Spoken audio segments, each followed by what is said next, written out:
मेरा समय पूरा हो गया तो मैं तो जा ही रहा हूँ, तो तुम क्यों रो रही हो?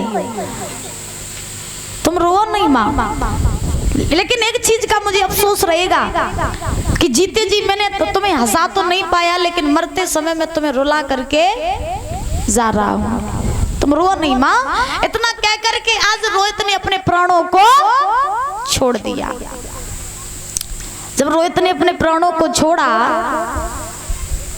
देखा तारा ने कब तो बेटा कुछ बोल ही नहीं रहा है, तो तारा ने अपना मुख अपने पुत्र के मुख पर रख दिया और रख करके पछाड़ खा करके तारा बोली, लाला एक बार उठ के बोल सुना दे, कहाँ तुझे काले सर्प ने खाया? मैं तुझे वैद्य के पास में ले जाऊंगी, तेरा इलाज करवाऊंगी, तुझे ठीक करवाऊंगी, एक बार बोल तो, अपने मुख से माँ कह करके बुला तो, क्योंकि तुझे अच्छे से पता है तेरी माँ तेरे बिना मर जाएगी, तेरी माँ तेरे बिना जीवित नहीं रह पाएगी। एक बार उठ करके बोल सुना दे, एक बार मुझे बता दे तुझे कहाँ काले सर्प ने खाया? लाला तेरी माँ मर जाएगी, तेरे बिना जीवित नहीं रह पाएगी, उठ के बैठना, बोल सुना ना, अपने मुख से माँ कह के बोलना, इस आत्मा को धीरज बंधाना, क्योंकि अगर तुझे कुछ हो गया बेटा, मैं सच बता रही हूँ तेरी माँ मर जाएगी। इतना कह करके आज तारा ने रोहित से कहा, बेटा क्या उठ के बोल तो सुनाई दे, क्या उठ के बोल तो सुनाई दे, और कहाँ पे डसो है करिया नांग में।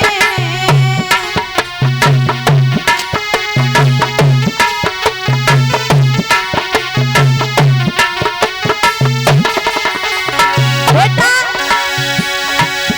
उठ के बोल तो सुनाई दे, कहाँ पे डसो है करिया नांग में।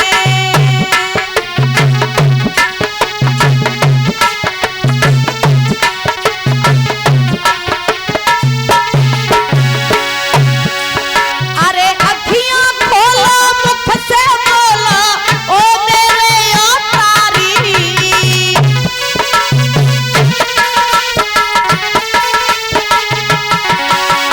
अखियां खोलो मुख से बोलो, ओ मेरे अवतारी, कापट सोए करिया नांगने, कापट सोए करिया नांगने, तीजो में बपाई मेरी मैया के सहारे, कहाँ पे डसो है करिया नांगने।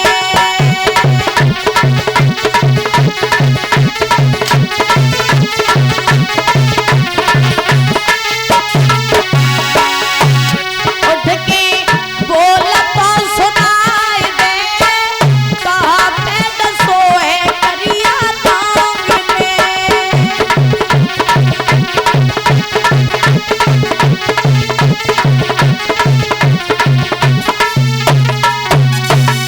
उठ के बैठो, हमें बताओ ना तुम्हें कहाँ काले सर्प ने खाया? मैं तुम्हें वैद्य के पास ले जाऊंगी, तुम्हारा इलाज करवाऊंगी, तुम्हें ठीक करवाऊंगी। बेटा उठ के बैठना, बोल सुनाना, एक बार इस डन की आत्मा को धीरज बना दे, बैठना उठ के। अब बेटा जब हो तब तो बोले, जब वो है ही नहीं तो बोलेगा क्या? तारा रोती रही, बिलखती रही, कोई उस बाग में इतना नहीं है जो उस माँ की आत्मा को कोई धीरज बना सके। आज कोई भी उस बाग में ऐसा नहीं है जो उस माँ को धैर्य धारण करवा सके। तारा रो रही है, बिलख रही है। ध्यान रखना, माँ बाप दुनिया का हर दुख सहन कर सकते हैं दादा, माँ बाप दुनिया का हर दुख सहन कर सकते हैं, लेकिन माँ बाप के लिए दुनिया में सबसे दुख का दिन एक वही होता है। कौन सा? जब एक माँ के सामने उसके बेटे की मृत्यु होती है। एक बाप के लिए सबसे दुख का दिन वो होता है जब एक बाप के सामने उसके बेटे की मृत्यु होती है। माँ बाप के लिए सबसे दुख का दिन एक ही होता है जब माँ बाप के सामने उनकी संतान मरती है। ये बात मेरी याद रखना परीक्षित जी, सबसे दुख का दिन एक होता है। माँ बाप दुनिया का हर दुख सहन कर लेंगे, लेकिन संतान का दुख कभी सहन नहीं कर सकते हैं। संतान का जो दुख होता है वो महाराज बहुत बुरा होता है, ध्यान रखना। आज तारा रो रही है, बिलख रही है, कोई उस बाग में इतना नहीं है जिस बेटा की उस माँ की आत्मा को धैर्य धारण करवा सके, कोई भी ऐसा नहीं है। हम तो भगवान से एक ही कामना करेंगे, हे नाथ माँ बाप के सामने कभी ऐसा मंजर खड़ा मत करना जब एक माँ को अपने पुत्र के लिए तड़पना पड़े, जब एक बाप को अपने पुत्र के लिए रोना पड़े, कभी ऐसा माँ बाप के लिए वो दिन ना आए। तारा रो रही, बिलख रही, अपने पुत्र के मुख की तरफ निहारती जा रही, अपने पुत्र की मुख की तरफ देखती जा रही, रोती जा रही, बिलखती जा रही। बहुत देर तक रोती रही मैया, बहुत देर तक रोती रही। तब तक बाग का माली आया। बाग के माली ने तारा से कही, मैया तेरे लला को मरे बहुत समय हो गया, बहुत देर का मर गया तेरा पूत।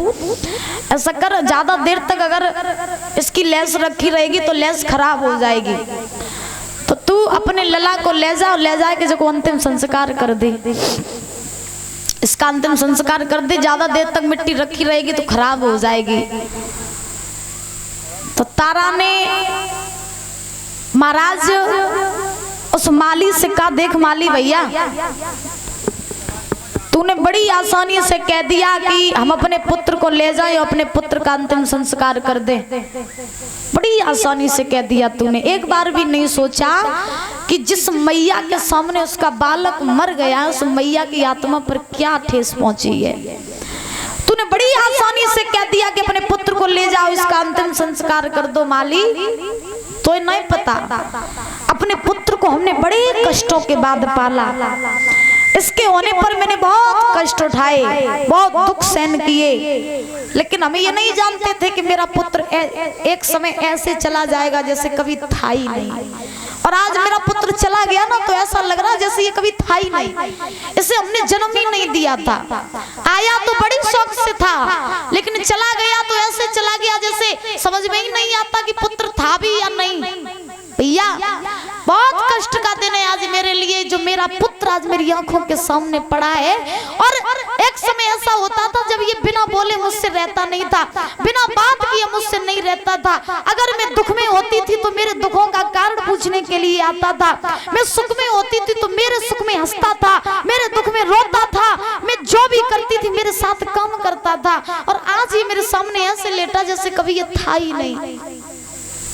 माली तूने बड़ी आसानी से कह दिया अपने लला को ले जाए, इसका अंतिम संस्कार कर दे, लेकिन तूने एक बार भी ये नहीं सोचा कि मेरी आत्मा पर आज क्या बीत रही है।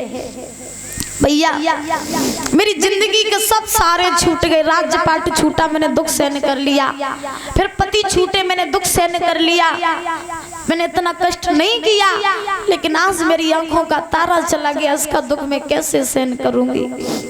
आज मेरा पुत्र चला गया भैया, मुझसे ये दुख सहन नहीं हो रहा है। तूने बड़ी आसानी से कह दिया कि हम इसका अंतिम संस्कार कर दे। तू सोच, जब मेरे बेटे के ऊपर खरोंच भी आती थी तो मेरी आत्मा तड़प उठती थी, और आज मैं कैसे अपने बेटे को दफनाऊंगी, कैसे मैं इसे लेकर के जाऊंगी। भैया मैं अपने बेटे को अपनी आंखों से अलग नहीं करना चाहती, मैं इसको अपनी आंखों से दूर नहीं करना चाहती, मैं इसके दुख को सहन नहीं कर पाऊंगी। भैया तू कह रहा है ना कि अपने पुत्र को हम ले जाए, तो नहीं पता, मेरी एक बात सुन। और रोई के तारा बोली उस माली से कि बेटा मेरी गोदी के आज हुई रवाना,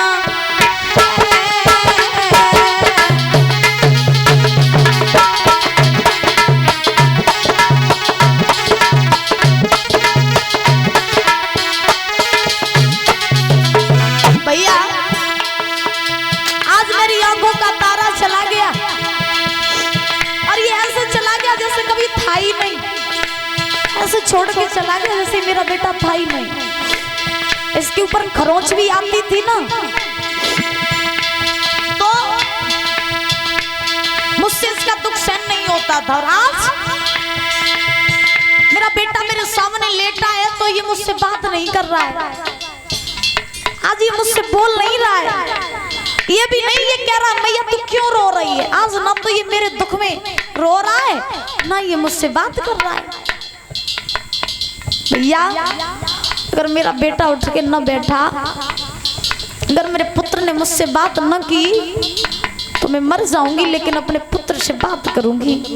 भैया इससे कहो ना कि उठ के बैठे, इससे कहो ना कि इसकी माँ रो रही है, इस माँ को छुपाए, इसको शांत करे। तो अब तारा कह रही भैया इसको उठाओ ना, इसकी माँ आज रो रही है इसके लिए, ये उठ नहीं रहा है, ये मुझसे बात नहीं कर रहा है। अब रोहित हो तब तो बात करे, वो तो है ही नहीं। तारा बोली भैया सुन, बेटा मेरी गोदी के आज ही हुई गो रवाना, मरघट का पता नहीं, मरघट का पता नहीं, कहाँ दाग लगाना है।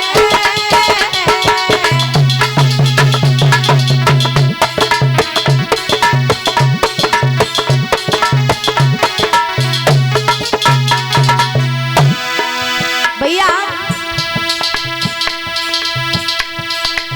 यहाँ मैं परदेश में आई हुई हूँ, ये मेरा देश नहीं है, और मुझे तो ये भी नहीं पता है कि यहाँ का मरघट कहाँ है, जहाँ मैं अपने पुत्र को दफना दूँ, जहाँ मैं इसका दाग लगा दूँ। भैया यहाँ कोई मेरा नहीं है, इस देश में पराए देश से आई हूँ मैं, यहाँ का मरघट कैसे पता करूँगी, जहाँ मैं अपने लाल को ले जाऊँगी, जहाँ मैं इसका अंतिम संस्कार करूँगी। सुनो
से लाना